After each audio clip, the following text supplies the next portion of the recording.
क्योंकि इस तरह के हादसों को हम इतिहास के पन्नों में दर्ज करके एक सुनहरा भविष्य नहीं लिख सकते।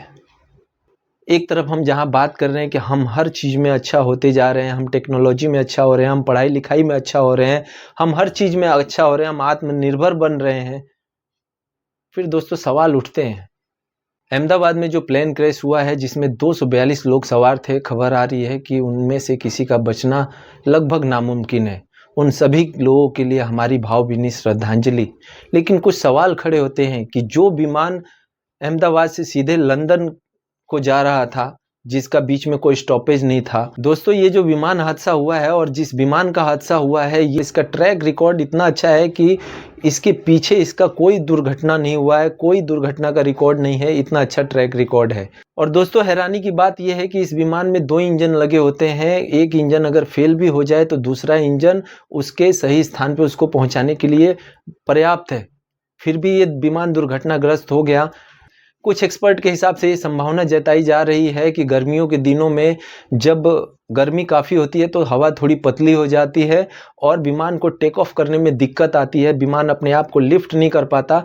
तो शायद ये एक वजह हुई होगी कि विमान शायद इसी वजह से लिफ्ट नहीं कर पाया और ऊपर जाने की जगह नीचे एक बिल्डिंग से जाके टकरा गया और भीषण दुर्घटना हुआ। दोस्तों जिस तरह के क्लिप्स हम देख रहे हैं ना, दिल को दहला देने वाला क्लिप्स है।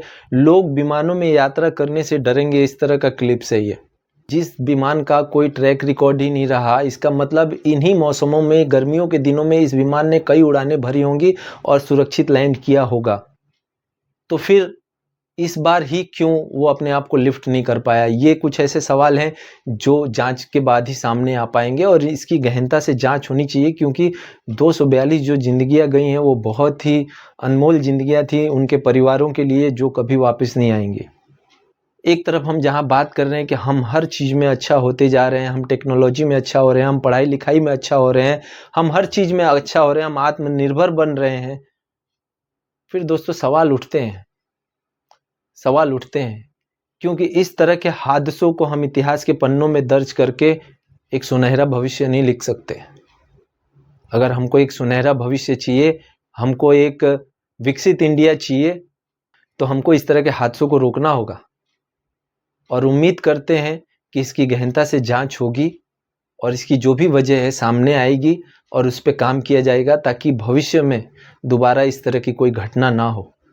एक बार फिर हम ऊपर वाले से प्रार्थना करते हैं और उन सभी को श्रद्धांजलि देते हैं जो इस विमान हादसे का शिकार हुए।